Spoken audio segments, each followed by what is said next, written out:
understands what robotics is. That's it. Rather than, zap somebody with some robotic movements. It's not about impressing anyone. It's just about getting data across in a nice, smooth manner. So, Dr. Hi, Martha. good morning, everyone. We are live for our 136th weekly session on CMAAO platform, a platform for all the doctors to share the knowledge, a think tank, a roundtable conference, which happens every week. And we bring a speaker who shares the knowledge on this platform, tells us what's going on in the world. We discussed about AI last week, and now we have robotics, something which is of interest for a lot of people. And we have today Mr. J.S. Rajkumar. He's a chairman and the chief surgeon for Lifeline Group of Hospitals. He's a senior consultant laparoscopic surgeon. Sir, the platform is yours, please. Thank you, Saurabh. I'd like to start by once more saluting the memory of one of the greatest doyens of medical history, Dr. K.K. Agarwal. I say this not just as lip service. You will know as I go on, I'm absolutely incapable of just paying lip service. I'm a very brutally honest guy, prefers to be brutal to being honest sometimes. And I think he's one of the persons who give not just this platform, but many other platforms. So with my salutations to this great man, Dr. K.K. Agarwal, and my promise to get more actively involved and to spread this around, to kind of spread the love around, as we rockers used to say, we'll start this talk. I'd like to thank personally Tanuja Bisht and Saurabh for having put this together. So don't panic, don't worry. I'm not going to bore you with fine technical details.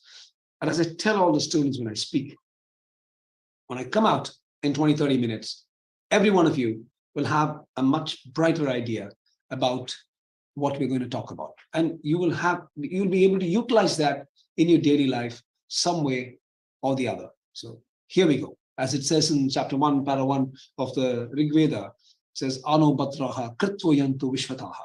Let noble and divine thoughts come into our heads from all directions. I'm going to share the screen so you probably won't have to look at my ugly mug, but instead you'll see some interesting slides. Yeah, you can share. So when robotic surgery first burst upon the scene, there was a lot of skepticism. What are these guys talking about? Those of you who can see me, when you're free, try to get this book called Heroes, or write to me and I'll have a copy sent free for you. For those of you interested, that's Chhatrapati Shivaji on top, Bharadiyar below, Subramania Bharadiyar, the great poet, Bhagat Singh on one side, and Rani Velu Nachia. It's a story about freedom fighters. All right, here we go. So, at one point of time, robotics was looked at very, very skeptically, very skeptically. Is that a man? Next thing click into it. Oh, it's right.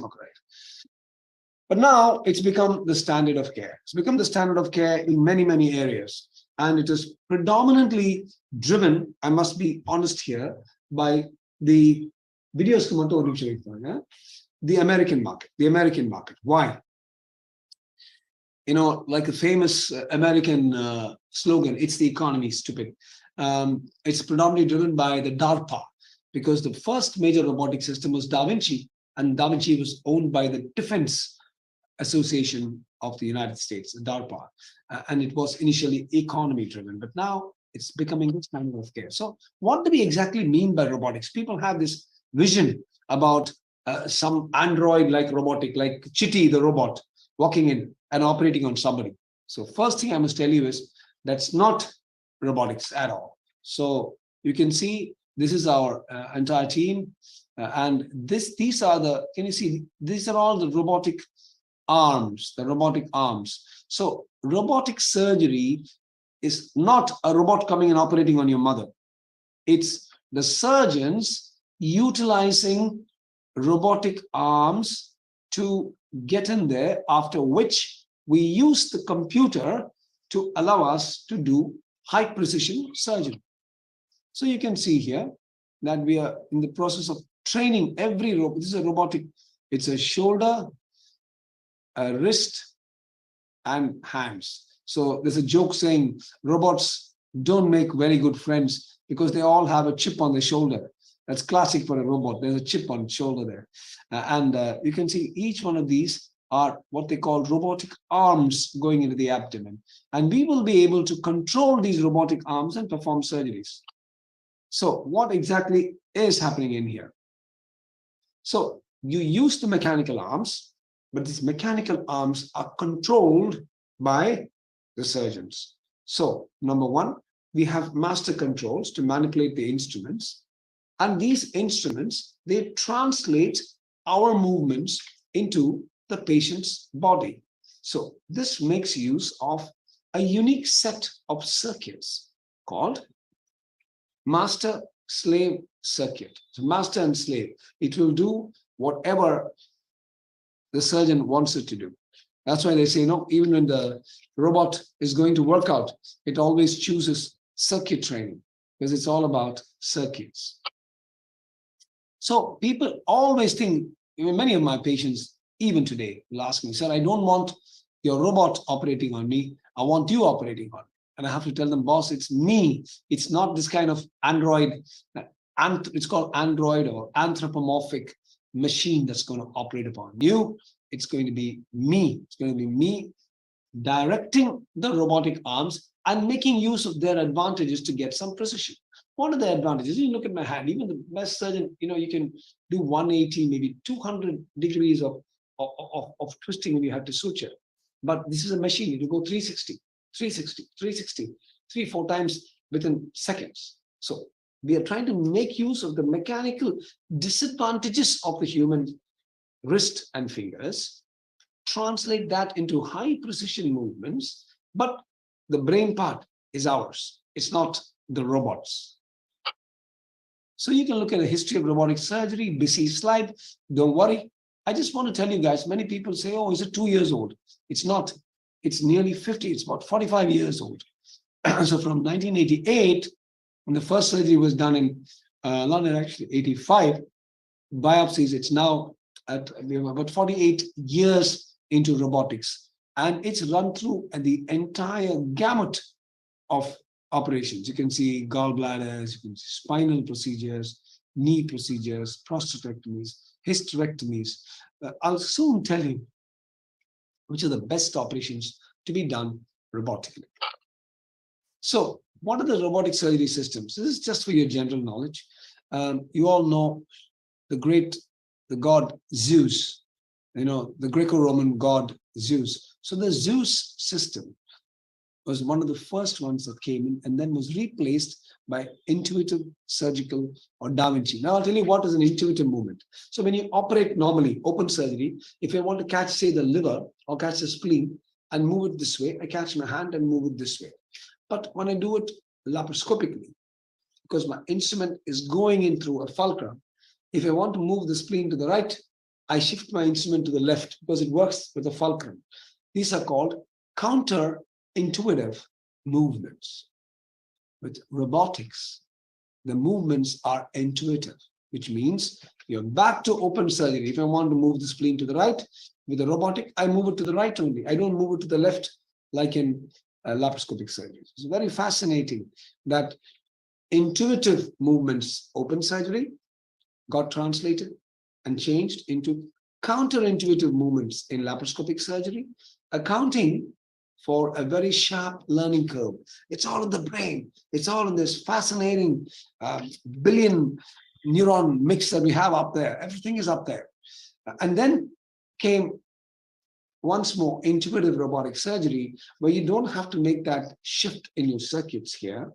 You just have to do like open surgery. Very, very important. This means I took maybe years, and I still train hundreds and hundreds and hundreds of laparoscopic surgeons every year. We take years and years to train a laparoscopic surgeon to perform a fine movement, which would have been much easier in open surgery. Bang! Enter robotic surgery. Whatever the laparoscopic surgeon is trained to do in 10 years or 15 years, a good robotic surgeon can do that in 1 year or 2 years if he knows his open surgery. Therefore, and this will probably be one of many of you will have brothers, sisters, children who are planning to be surgeons, minimal invasive surgeons. Remember, it used to be open and a very steep learning curve to laparoscopy. And then struggle. Now it's open, jump very smoothly to robotic. To hell with the poor laparoscopic surgeons. That's what it's become. Now, the last two systems are now rocking the scene everywhere. One is called the CMR, or Cambridge Medical Robotic Systems, very close to my heart because I'm one of the mentors for the CMR robot. The robot from CMR is known as the Versius, Versius. And the last robot is a robot called Hugo by a company called Medtronics. So between 1997 and the Da Vinci robot, all these are named after the great Da Vinci. And you know, the name robot itself came from Isaac Asimov, a writer of science fiction. A robot means a mechanized worker. He wrote this in a science fiction when he said humans would become automatized into machines, and that would be called robots. It comes from the Czechoslovakian slang. But Isaac Asimov, whether he's remembered for his science fiction or not, is really being remembered for the word robot. So then in 2001, the Zeus came in, and then in 2001, a doctor in New York removed the diseased gallbladder of the 68-year-old patient in Strasbourg. This doctor is a personal friend of mine and somebody whom I worked with in IRCAD. IRCAD is a huge institution in Strasbourg. Strasbourg is in France, and his patient was in France, but Dr. Jacques Meresco and his team of Leroy, etc., they were all sitting in New York, and they operated on their patient who was in France and removed her gallbladder. And this was the first transatlantic operation in the whole world. You all know that Charles Lindbergh did the first transatlantic flight. So this is known as the Lindbergh operation, or a transatlantic operation, operating from New York, patient in France. Why? Because the movements of Meresco and Leroy on the Zeus robotic system were transmitted identically with very, very minimal time or temporal delay across the Atlantic to France. Now, imagine in the future, I'm sitting in Chennai or Dubai, and I can operate on one patient in Nigeria, one patient in Ghana, one patient in Ethiopia, and one patient in India.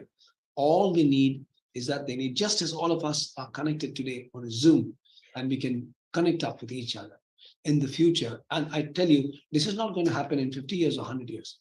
It will happen in the next few years, in 3 or 4 years. All of us will live at a time when tele-robotic surgery becomes feasible. And if there's a complex case, and you have one guy who's the best at doing it, the local surgeons in the other countries will be able to utilize his skill sets and his knowledge base and his experience, and use the robot and use the circuitry of the robot to transmit that skill and knowledge across. And I can tell you one more thing. With 5G, with such denser connectivity, the reproduction of the movements and the time loss, we have a time lag of microseconds, becomes even less. So it will almost be like operating in real time. I know as doctors, you'll be jumping and say, yeah, you're operating from Dubai. What happens if there's a bleed in Nigeria? Are you going to take a flight? No. I understand that you will need a safety net. You will need local doctors there. You will need a doctor. That's why in the very first slide I showed you, I was actually standing outside, and you can see the doctors. There are surgeons who are putting the stuff inside. You can see these are all my team members. I'm not in this group at all. I'm outside because I'm not yet started the surgery. They're just putting it inside. That's me giving you a thumbs up. And then I'm just going to go from there and sit on the robotic console. Fascinating concepts. After all, as Elon Musk said, the future of the world It's about concepts, right? So for me, the concept of sitting in one place and operating, thousands of miles away, if that can be shrunk, surgery will become accessible to everyone. Nobody should be unable to access a surgery because he can't fly across geographies. It will become what they call geography agnostic, and it will happen over the next few years itself. So you can see the Intuitive and Computer Motion announced a huge merger agreement, and we are personally involved with this Cambridge Medical Robotics. I started in 2014, and with the main medical director of Cambridge Robotics is a very personal friend of mine. So this is a joke about robots saying, why did the robot go back to robot school? Because his skills were getting a little rusty. I know, not amazing jokes, but best there are. So you can look at this. I just want you to have a look at this. Now, I'm actually, though I'm a GI surgeon, operating the belly, I'm fascinated by the brain and what the brain does and how every movement that you do on somebody else's body actually happens 1/16th of a second before that in your own head. And your cingulate gyrus projects this on. And then it comes from the frontal cortex to the fingers and then be able to do it. And this is called the brain-eye-hand coordination. Now, you will find that these are some of the applications for robotics. Assisting in eye surgery. This bottom one is the one that we do most, master-slave robot for minimally invasive surgery, or this one is a scope holder. Now I have to have an assistant to hold my telescope and show me the spleen or the gallbladder, uterus, hernia. Imagine why should I waste a surgeon for that?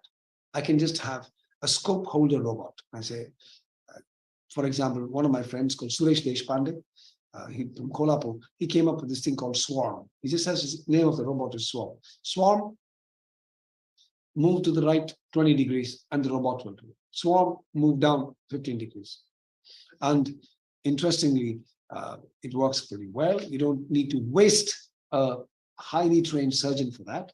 And the surgeons can just stand beside you and look at the monitor and still learn. So in an era where high-tech human resource personnel are scarce, it's very, very good to have this going. Guys, a quick feedback from any of you. Am I going too fast or am I okay? Is there anybody?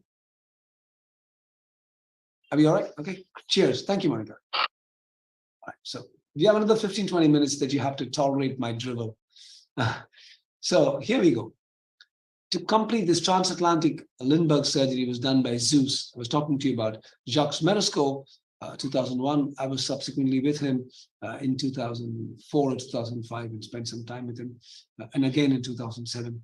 Very interesting. Lindbergh transatlantic surgery. So Lenny is the name of Intuitive's first robot. It's an abbreviation for Leonardo da Vinci, possibly the greatest, you all know, probably the greatest polymath that the world has ever seen.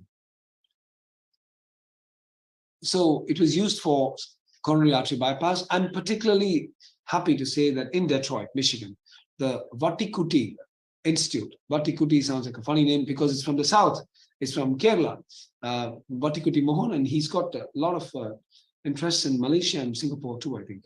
So he was the first one to document this process of the robotic assisted prostatectomy, which today has become the standard of care for cancer of the prostate.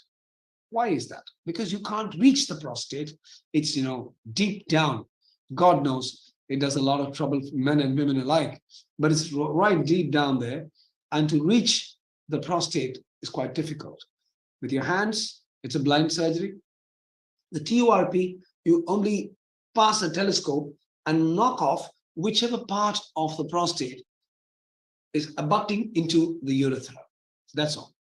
But if it's a cancer prostate, you'll be cutting through large chunks of cancer. So if you want to remove the entire prostate, which is like, like a cashew, like an almond, hugging the base of the bladder, the best way is to actually use a robot and get into the space deep to the pubic symphysis, go in front of the bladder, dissect out the entire prostate, at the same time making sure you don't damage any of the nerves, which would later cause the patient to be either incontinent or sexually impotent, both equally important. So the patient, after good prosthetic surgery, should be able to point, and he should still be able to shoot, and he'll be able to do. But now this is a classic. It's a Da Vinci, of course, the Da Vinci console. I'll show you our CMR console. This is the console in which the surgeon puts in the head to activate the robot. You can see both the hands working. There are no gloves. You can have a cup of coffee. You can have some fish and chips. Though if you're feeding the the robot eats only microchips. Oops. And these are the robotic arms going in. And this monitor that you see here is for everyone to see, the rest of the people and the assistants. And through this, the console, the surgeon looks at the 3D impact. So Mr. Frost co-founded CMR Surgical in 2014. CMR Surgical created, this is my favorite robot. Everybody's got his own favorite Versius surgical robot. It's now across UK, France, and across India. We have been very, very happy with this because of the available robots. The Versius CMR Cambridge Medical Robot is the least expensive robot. Yes, people ask me in Dubai, you guys are only talking about expense, but then that's the only thing that our patients, they talk about. 87% of our patients are uninsured generally in India, and every buck literally matters to them. And I find that the CMR robot increases the price. Lap versus robot, there's an add-on price. The add-on price is much less than the CMR robot. So these are some operations that you can have done. For example, urology. Let me come straight to the meat. A radical prostatectomy, repair of a ureter, nephrectomy, especially partial nephrectomy. You now know that, for cancers of the kidney, we used to knock off the entire kidney. But we now know that you need not do that. They say even if you leave one cell margin, for cancer, stomach, rectum, and all these, we leave huge margins, 5 centimeters, 10 centimeters. One cell margin, 1 or 2 millimeters, and cut through the kidney, it is enough. So if you can do that and save the rest of the kidney, you are doing what is called nephron sparing radical surgery for cancer kidney. Who would like to lose all of their kidney when they can lose only a part of it? And robotics allows us to dissect out the blood vessels that are supplying that segment of the kidney, allows us to remove only that segment. So it's made such a big difference in urology. I find that in general surgery, it's tremendously good, especially in complex surgeries like reflux fundoplication, anti-reflux surgeries, Heller's, for complex stuff like median arcuate ligament syndrome, esophagectomy, deep colorectal, pelvic resections, brilliant. The other things that I really, really enjoy doing it are for gynec procedures, like not just a simple hysterectomy, which is a piece of cake, but a radical hysterectomy where you have to dissect out the ureter, tease out the blood vessels supplying the uterus, all of that, brilliant. So general gynec urology is going to soon become an absolutely indisputable adjunct to surgery. But also in neurosurgery, cardiothoracic, and a lot of orthopedic surgery is having a robotic assist. Sometimes I used to joke and say the orthopedic surgeon with his complete headgear suit, he himself already looks like a robot, but they're increasingly utilizing robotic help as well. So why robotic? Why not regular laparoscopy? The kind of precision that you get with robotic is far superior. The depth perception with robotics is absolutely indisputable because you have 3D vision. When you have the right eye and the left eye, simple trick, after you finish the stock, shut one eye and try to pick up a pencil or to put a point and try to get the pencil or pen to that point. Shut the other eye. It'll be difficult. Add both the eyes. You get the depth perception so you can hit that point exactly. You don't need both eyes to recognize your spouse. but you need both eyes to give you that depth perception, so-called binocular vision. And that binocular vision is given by stereoscopic vision or three-dimensional vision. And that is what is obtainable with robotic surgery. Less bleeding because you go very carefully. You can see every little blood vessel is screaming out at you from the rooftops and saying, come and get me, come and get me. The robotic movements of the fulcrum of the instruments that go into the abdomen, in my case, chest in some cases, the kind of fulcrum and movement are situated in such a way that you have much less pain compared to laparoscopic surgery. This bodes for a much smoother recovery process, and therefore stuff like oncological surgeries, lots of lymph node dissection, lots of movements are much, much better. And let me put it very simply. The more complex the surgery, the more the role for robotics. It's just grabbing an appendix out or clipping a tube, a fallopian tube. One doesn't require the precision and the ergonomic support. Ergonomics is something we all talk about. Erg is work, economics. The economics of work is called ergonomics. So you don't need the ergonomic support of a robot to just tie off somebody's tube or to take off somebody's appendix. But anything more complex, certainly it makes a big difference. So the disadvantages, the cons will always be there with the pros: cost, time, learning curve. And I believe that the learning curve is really not such a big disadvantage. It requires some focused training, but it is not as difficult, quite as difficult as the laparoscopic learning curve. And if you look at every learning curve, there are two parts. Can I do basic laparoscopy? Boom. Can I do complex laparoscopy? Up there. Whereas for robotic, it's more or less flat. Once you get it, it's the same for simple, complex diseases, everything. So the learning curve tends to be flatter, much flatter for robotic surgery compared to the bimodal, smaller jump, higher jump kind of situation for robotic surgery. Cost, undoubtedly. The robots cost one arm and one leg, naturally, at this point of time. But you all know about Moore's law. Look at the phones. The phones that we had used to cost so much in the 90s, and they used to be huge. They used to be like these, like the security guards walkie-talkie. But the phones have become smaller, faster, smarter, and cheaper. And therefore, this is Moore's law. He said once in 4 years, it will halve. He was wrong. It's actually halving once in 2 years, once in 1.5 years. The price is halving, the speeds are doubling, and the same circuits are operational in a robotic setup. So tremendously, the cost has come down over the last 15, 20 years, and it will keep coming down. The time to dock a robot or to get it started takes some time. And this is one thing that we find prevents us from using robotic surgery for emergencies.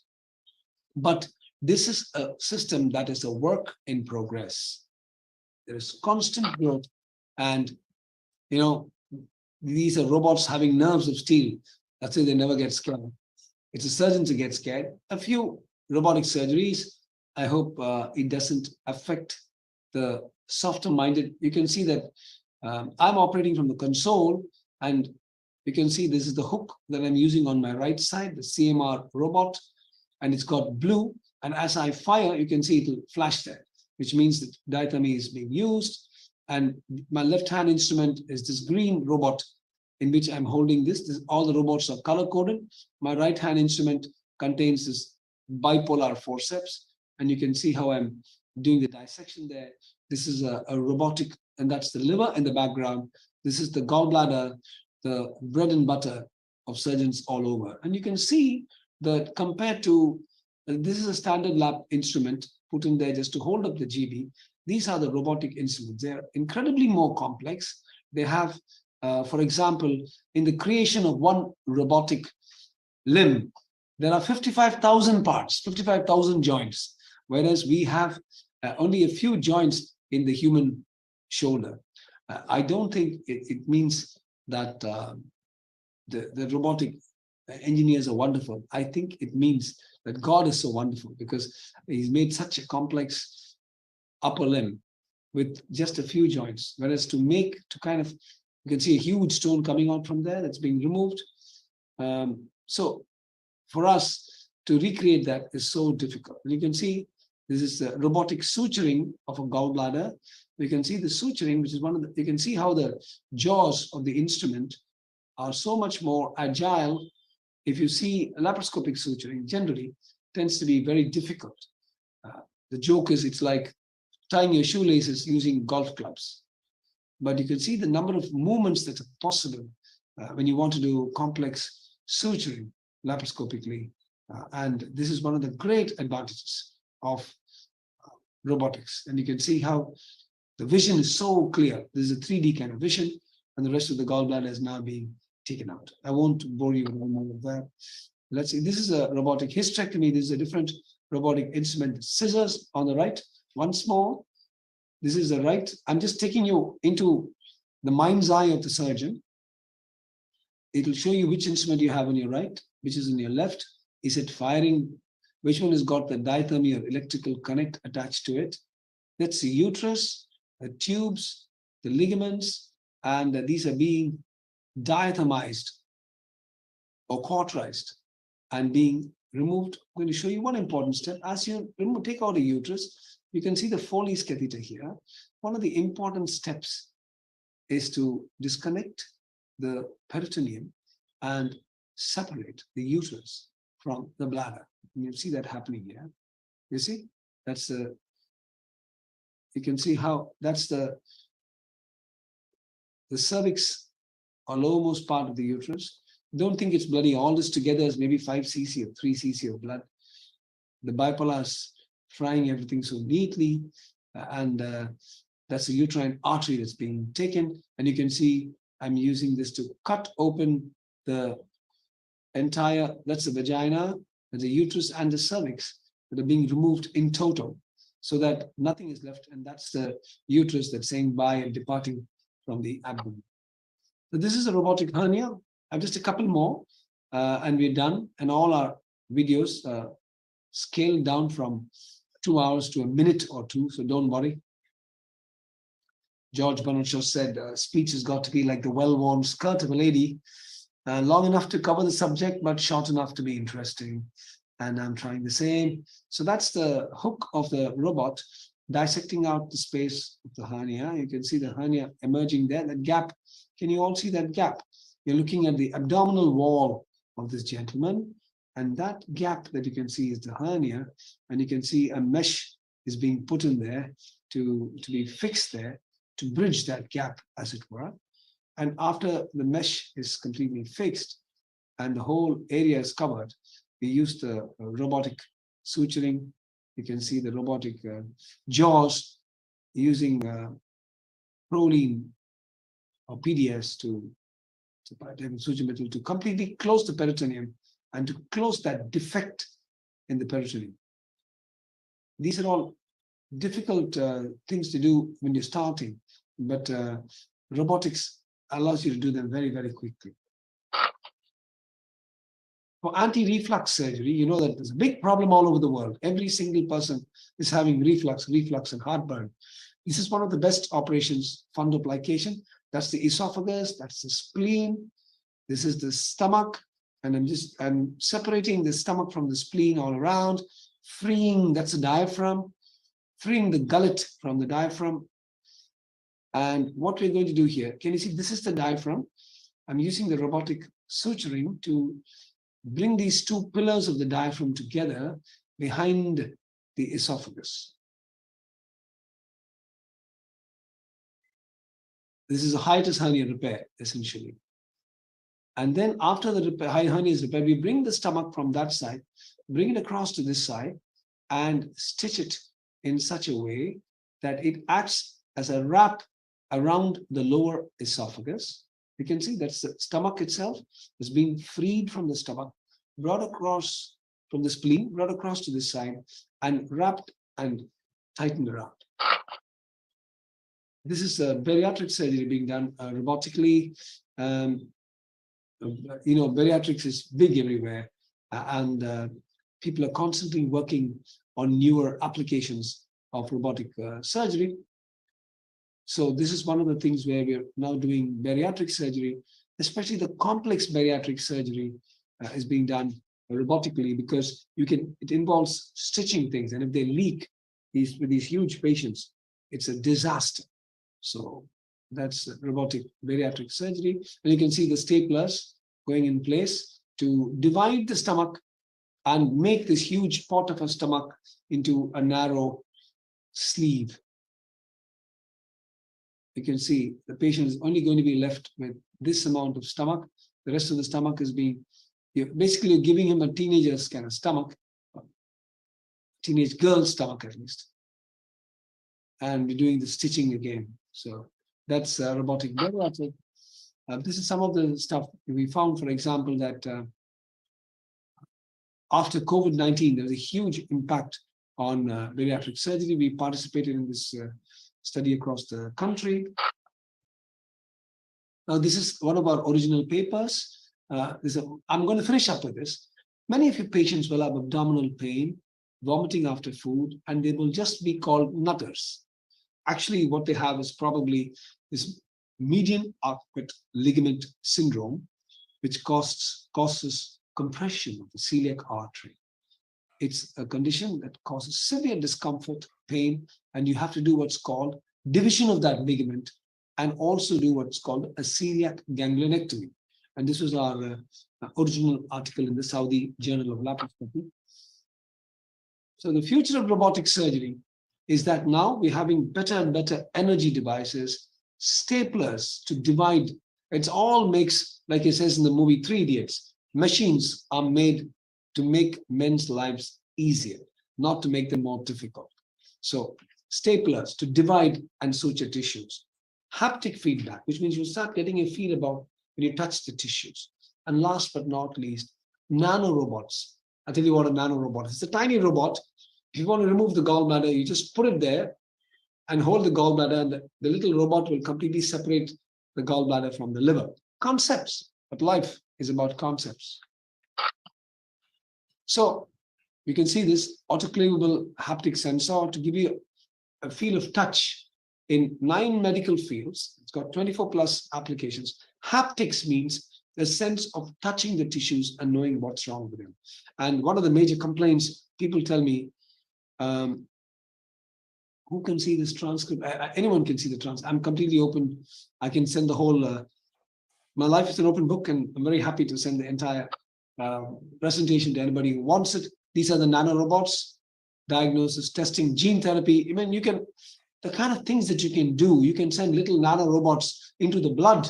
You can send them into the blood, and they can go inside and change the shape of the blood cells so that they're not crenated and destroyed by the spleen. H.G. Wells wrote 110 years ago, science has only got the limitations based on human imagination. You think it, you can do it. So now the latest thing in robots, for example, is something called xenorobots. It's amazing. Instead of getting the robots to function like human tissues and human cells, now people are working with artificial intelligence to work on human cells and make them function like robots. These are called xenobots, human cells that are doing something called corralling. Corralling is what a sheepdog does. It corrals the sheep into one place, or they corral the cows to one place. So that corralling are bringing all the cells together. They're looking at xenobots that will corral all the inflammatory cells to a lymph gland where you have infection, or to a throat where you have infection, so that they can then kill all the bugs and the infection doesn't enter the bloodstream, especially in patients with immune suppression. So it's very, very fascinating once you let your mind flow. And it's a real high. You don't need tetrahydrocannabinol to give you this high. It's just so interesting. So here are biologically inspired nanobots. You've got magnetic nanobots. You've got flexible tail nanobots. These nanobots, no guesses, no marks for guessing where these came from. The sperm is the prototype, biologically inspired nanobot. And then they thought, let's give us super sperms. and helical rigid tail nanobots so that they can get quickly to wherever they want to get. Then these are like our cells with cilia tail nanobots. So they'll go there and sit exactly where you want them to sit. And then if you want them to go elsewhere, you can have magnetic field nanobots. So imagine you put a nanobot and you want it to go to the tonsils. You move the magnet and keep it in the tonsils so that the nanobot will go there. Fascinating. And all I want to do, as Socrates said, not to leave you with answers, but to leave you with questions and say, why not? Why not? The future belongs to those who say, why not? Why can't we do this? So look at this. This is mammalian cell-based biohybrid carrier propulsion solution. So some of the cells are robots. Some of the cells are, say, white cells. And the robot will go to the site of the inflammation. You guide it, let's say, with the magnet. The cells that have to get in there, targeted cells, are going with the nanobot. And then they attack the local area. To me, this is fascinating to combine human working with robots. We're playing God. What is better than that? External stimuli. This is, again, you can use ultrasound or a light laser and guide them there. And finally, you can even have lipoproteins or proteins doing internal self-propulsion. You're not making it come out. It's going automatically to, you target it with a lipoprotein. This lipoprotein will have some receptors. These receptors will take it to wherever you want to go, say to where breast cancer cells have gone. So all of these with one fundamental baseline concept to help humanity. I don't know how many of you understand Tamil, but Subramania Bharadiyar said, Vallamai Tarayo in the Manilam Payanura Varvadarke. To be able to help humanity should be the most noble, the noblest and the most ennobling transport of the soul.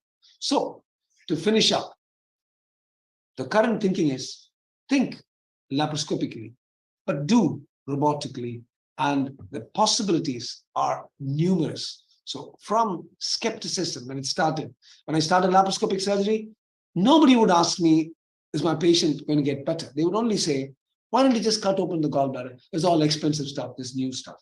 This resistance, inertia to newness, inertia to novelty and innovation is one of the main obstacles to scientific flow. So we've come from skepticism now to the standard of care. Thank you all for listening to me for these 35 to 40 minutes. I really appreciate that those of you who slept didn't snore, and those of you who snored didn't snore into your microphones.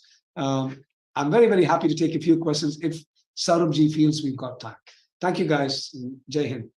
Thank you, Dr. Rajkumar. I think after a very long time, we have that energy on the speaker side, and I think everybody was absolutely active listening. And I think first time I also seeing this people raising hands to ask questions while in the presentation. So thank you so much. What an excellent talk. I don't think I have enough words to thank you. We can just close the slide so that we can see the faces now. Oh, yes, absolutely.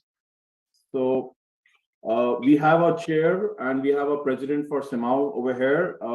So over to you, Dr. Chong, to take this session. And I think what a way to have this robotic introduction on the CMAAO platform. Thank you very much. Thank you, Dr. Rajkumar. It was wonderful listening to you. A bit of humor, a bit of philosophy, a bit of quotes from the greats in history, and a combination of everything. Lovely introduction to what a beautiful topic and very inspiring. Thank you very much. So nice. Thank you so much. I'm happy to take you through any questions. I'm very happy to take that. I think Dr. Rajkumar, just before that, I'm already booking you for next 5 sessions in this year, I would say. All I can do is like Shah Rukh Khan, I can say no problem. Dr. Sajjad? Right. Yeah, okay. Good morning, everybody. Excellent, Rajkumar. Excellent, very amazing and very informative presentation. And I can say in a lighter mood that I know the one of the legend from Indian film industry. And you are also an artist of medical field, Rajkumar.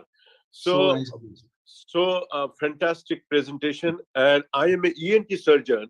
All right. I just want to know that this robotic surgery is a killer to a doctor. Our job is in stake. We are in a problem. So how can we then? My question is that you have not mentioned about the ENT surgery, and your list where 9 field was not included ENT.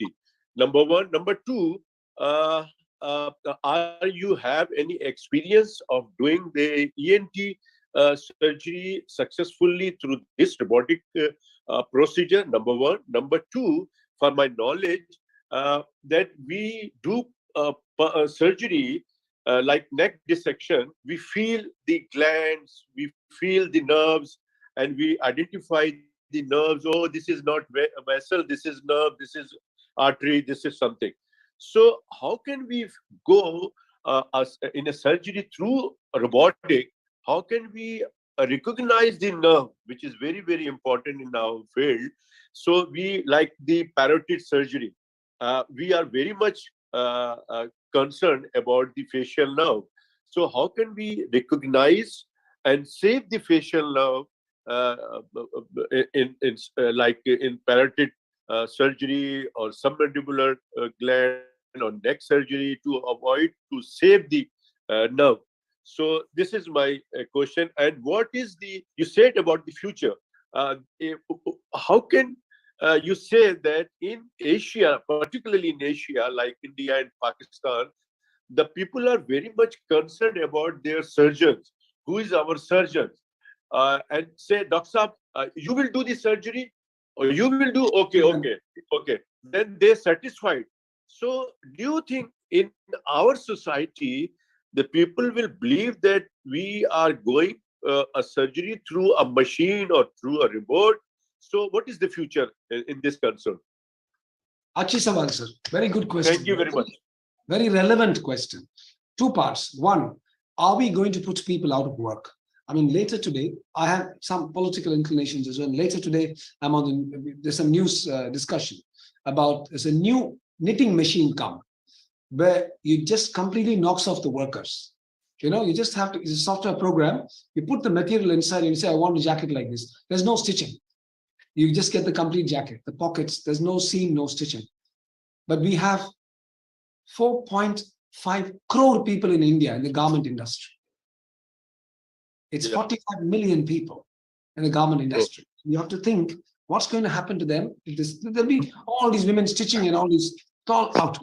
So this is called the Luddite response to economy based on Thomas Ludd, L-U-D-D, who said when there was industrialization, he said, if you have a train to take people, what about what will happen to the horses and the guys who are renting the stagecoaches? Well, the answer is that they will then be employed in the trains. And so, a good question, sir. Very good question.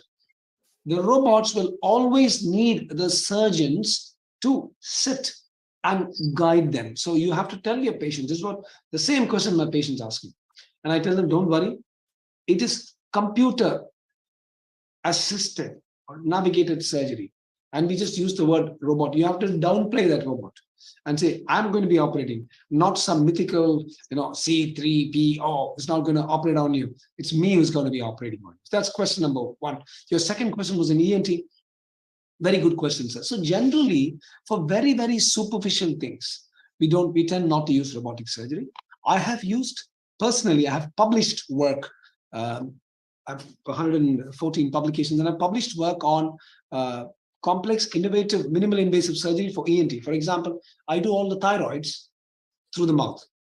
I go transorally in this gap between the lip and the teeth. Put 3 holes here, go right down inside, remove the thyroid through the mouth. Because after all, the thyroid came from the mouth, the thyroglosal duct. So you don't need to cut somebody's neck, these days where. So good. I've also done submandibular, minimal invasive, submandibular, all these nodes. You can make a cut here, below behind the hairline, shave the guy,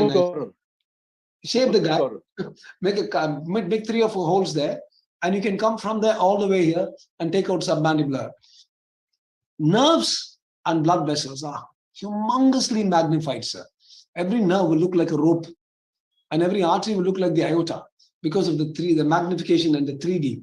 So one of the great advantages of any robotic surgery is you will not damage arteries and veins. But my final part of my answer is that it is not, and also now people have started doing robotic, modified radical neck dissections. Brilliant. Just take a small flap and then put the robot inside. Brilliant. Only nasal surgeries, for example, and the ear surgeries haven't gotten much robotics so far. I hope that answers. I'm trying to keep my answers also short, Right. Thank you very much. Thank you very much. Pleasure. Pleasure.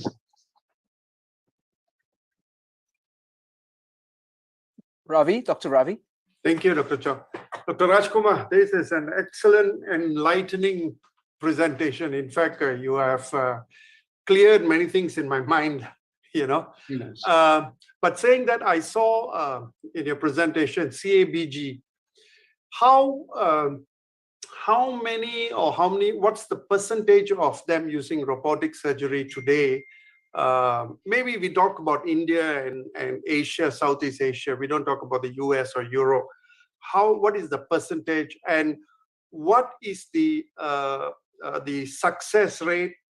And also, if it is as good as you are saying it is, why is it that many of the cardiothoracic surgeons are not moving on to robotic surgery? Secondly, Dr. Rajkumar, please give us your email address and your contact so we can contact you if anything. Thank you. Absolutely. Absolutely. Excellent question. The honest answer is, I believe that the best way to go is to go with the truth in everything. And the honest answer is that it is not the greatest thing to happen in CABG. You're absolutely right. If it were so, everybody will be using it. It is the greatest thing to happen in radical prostatectomy. It is the greatest thing to happen in radical hysterectomy. It is the greatest thing to happen in radical colorectal surgery. It can be done for other things like modified neck dissection. Let us not get hyperbolic about something and go all berserk about it. But I've seen a beautiful thoracoscopic presentation. I tend to do robotic thoracoscopic surgery where we dissect out the esophagus. The chest is so clear. I've not done, but I've seen thoracoscopically amazing. You can see a valve being fixed, a mitral valve, and the stitches. It's a machine stitch basically. One stitch moves 2 millimeters. One stitch, and the stitch is all 360 degrees. The stitch is in, moves 2 millimeters. Next stitch, next stitch. Whole thing is over in minutes. Something that takes a cardiothoracic surgeon so long. I have no doubt that it will get there, but it is not yet gotten there. The adoption, you're absolutely right. Probably less than 2% or 3% of cardiothoracic surgeons are using it, but 80-90% of radical prostatectomies are being done robotically, and a high proportion robotic colorectal, high proportion robotic hysterectomy. I'll give you I'm just typing out my email ID, the second part of your thing, so please feel happy to contact me. I'll be very pleased to help out. Thank you so much, Dr. Raj. Such a pleasure, sir. Dr. Chaudhary? Sorry, I think there was a question from from Dr. Amar Singh Chaudhary and Professor Arun Chamkar. Dr. Chaudhary? How, sir? Tell me, sir. Dr. Chaudhary, please unmute yourself.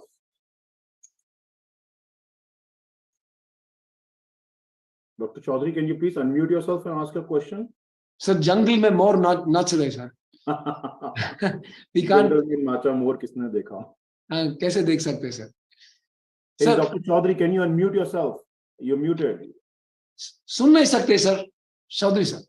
Oh, yeah. Yes, sir. Excellent presentation, sir. Thank you, sir. Congratulate you for all this, and you have made that inertia and skepticism is the problem with robotics.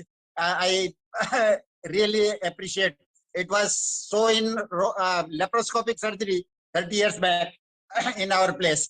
Exactly. But things have changed. Now laparoscopic is everyday procedure for us. Exactly. Similarly, robotic will increase over the time. I really appreciate, sir. And I would like to have your numbers also. डाल दिया sir अभी chat में डाल दिया sir. If you have any Okay, questions, sir. Thank you very much.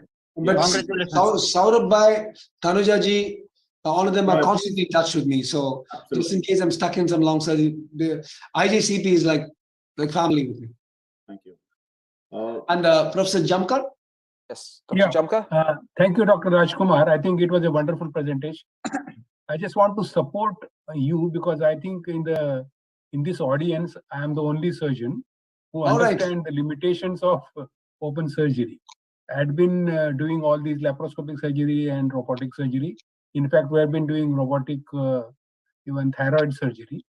Fantastic. I just want to ascertain and strengthen your talk, saying that by robotics, we increase your hand movement and facility of all those hand gestures tremendously. So that is one basic advantage. Second advantage, as you rightly said, everything is amplified. In addition, all those probes would be substantiated by technology. So you could have maybe a nerve stimulator, you could have an ultrasonic tip, so that the necessity of touch can be obviated by all these technology. So you might feel, because your ultrasound, it's far beyond what you call it as a feel. So all these gadgets could be added to the tip. Only concern would be the cost of all these equipments, because all those robotic companies, they want a dedicated hand instruments, and each instrument cost for Indian population maybe 1 lakh rupees, and therefore the handset, the equipment set itself will cost 5 lakh rupees. We might be doing some intermediate technology by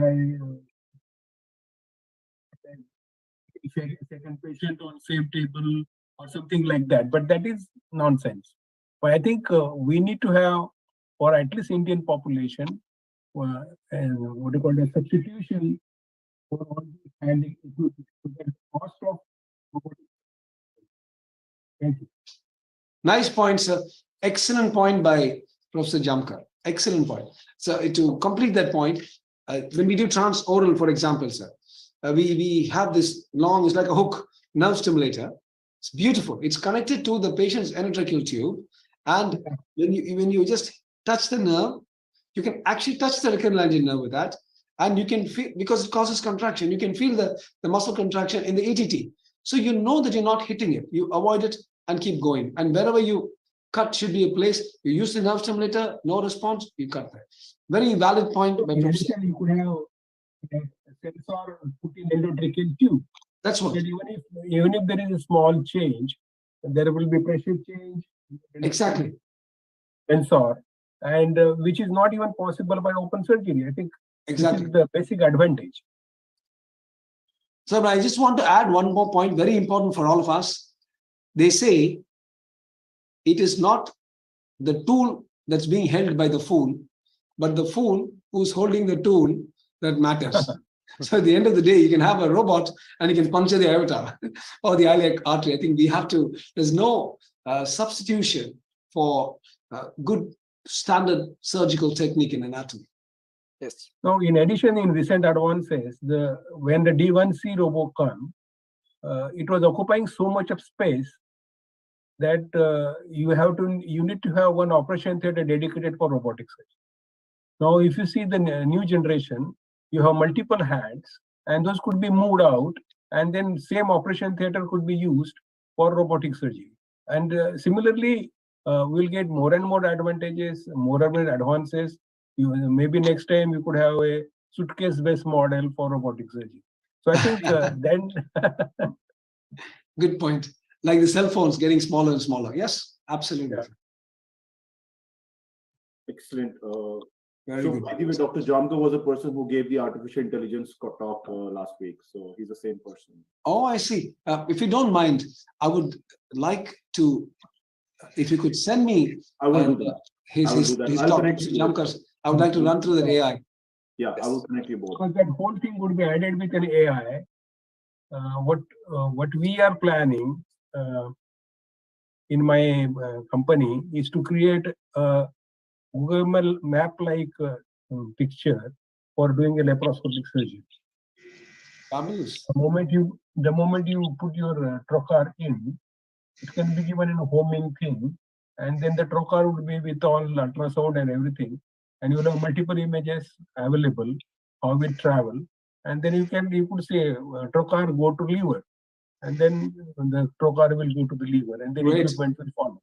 I would love this could be some extrapolation of AI. Yeah. So if you are running the cars like a Tesla, for a say trocar to go for 1 feet is very easy thing, I think. Nice. I want to add another little quote that some of you might like to take home from this. It's one of my favorite quotes on artificial intelligence, and I have it in my operating theater that says, artificial intelligence is no match for natural stupidity.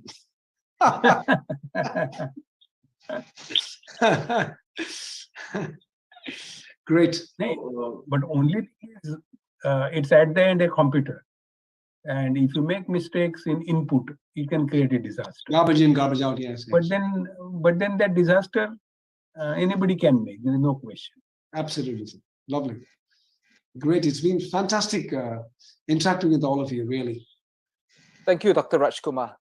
And, you know, I'm a physician, as Dr. Jamkar says, most of us are physicians, but nevertheless, I still go into theater once in a while, especially if my patients are being operated on by surgeon friends. So I've been to see a few prosthetic robot surgeries. Oh, nice. Very impressed with the Da Vinci system. And of course, appreciate the fact that the prostate is a very confined small area where even your human hands can't really enter. And the robot makes such a big difference, levels the playing field for all the surgeons. I think that's something I appreciate very much when I saw these things.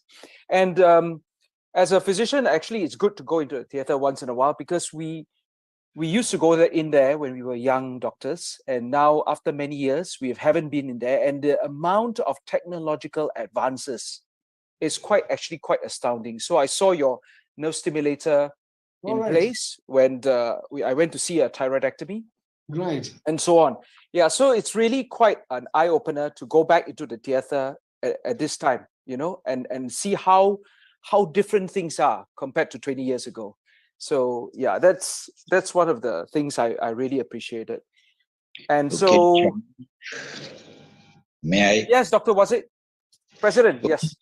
It was really wonderful talk, Dr. Raj. Thank you very much for enlightening us. And it was excellent, simply superb. One thing I'm sure that the future belongs to robotics. I'm an ophthalmologist, and combination of AI and this robotics will definitely improve our quality of surgery in ophthalmology. In fact, in the refractive surgeries, we are using the femtosecond lasers in combination with the AI.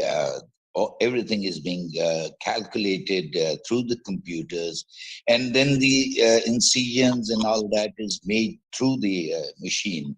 So, and surgeon just have to sit and see within seconds. The work we used to do in minutes and in hours, in seconds we do the laser cuttings and all that. So in ophthalmology, it's coming up, and the future definitely belongs to robotics. And more and more fields will definitely be coming up with the use of robotics. It was excellent talk, Rajkumar, the nanobots and all that. And with the coming, innovations, the scientific knowledge that is, is going into the health and medical field, I think. And lastly, I would definitely say it's not the machine; it's the man behind the machine which counts.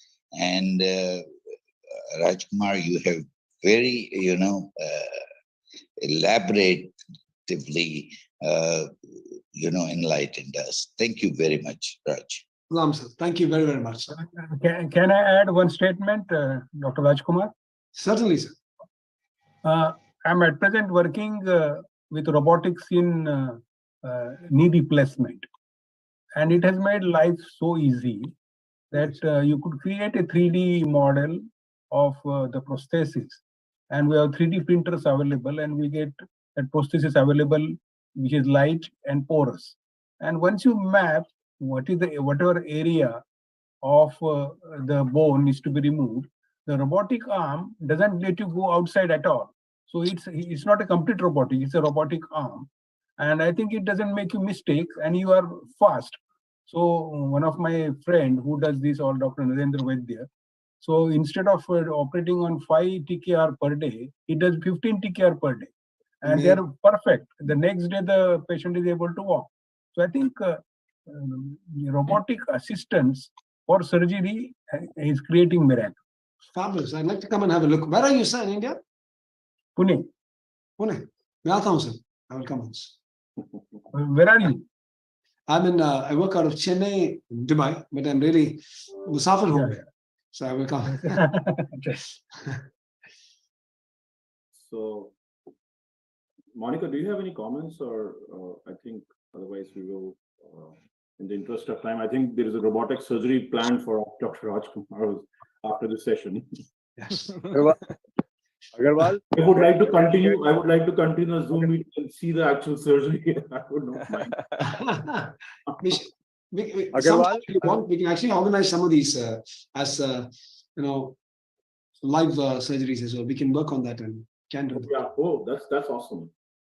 Agarwal, Short one. You don't want to bore people. 30-40 minutes kind of thing, no? Just like Dr. Chong has actually gone into theater, and we had a very historic meeting. If at least for that one reason, that a physician actually didn't call the surgeons barbaric. Historic meeting. Okay. Monica, anything to say? No, all I'm going to say out of interest of time is thank you very much. Very informative. We look forward to coming back for you to come back on this platform and for us to continue the discussion. Absolutely. I'd like to take the opportunity to thank Dr. Rajkumar for today's presentation. Wonderful. Lots of humor, lots of anecdotes, nice quotations from philosophers and kings, I believe,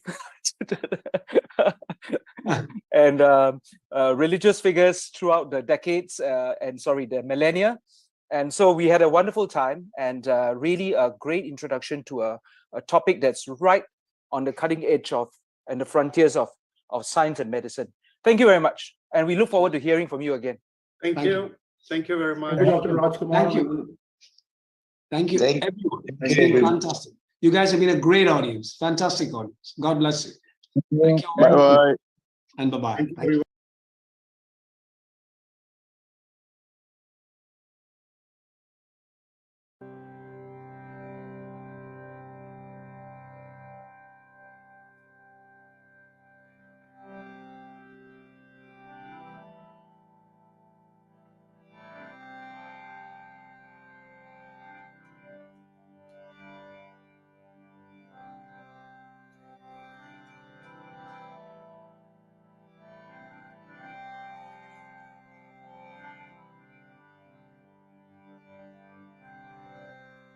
Hare Krishna,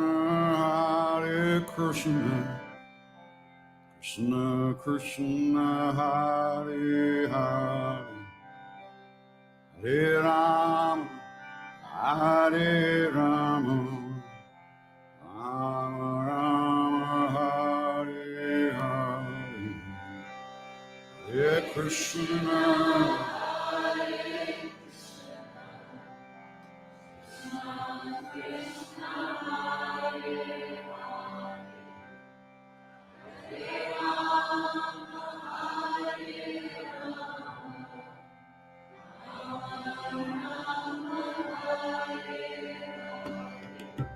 Hare Krishna, Hare Krishna, Krishna Krishna,